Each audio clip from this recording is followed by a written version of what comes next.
İyi günler. Ben Sensei Hakan Alpay. Karate hakem hatalarına ironik bakış açısı 3. bölüm. İğneyi kendimize, çuvaldızı diyelim. Evet. Hakem kurallarının amentüsü şudur. Hiçbir tekniğin çıkışına puan verilmez. Bakın. Hiçbir tekniğin çıkışına puan verilmez. Hedefi görmek lazım.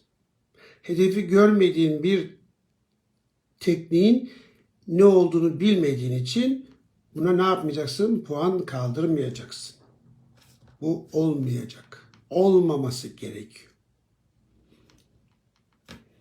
Evet. Karate hakem hatalarına ironik bakış açısının 3.'sünü sizlerle paylaştım. Sevgilerim, ben Sensei Hakan Alpay. Olsun.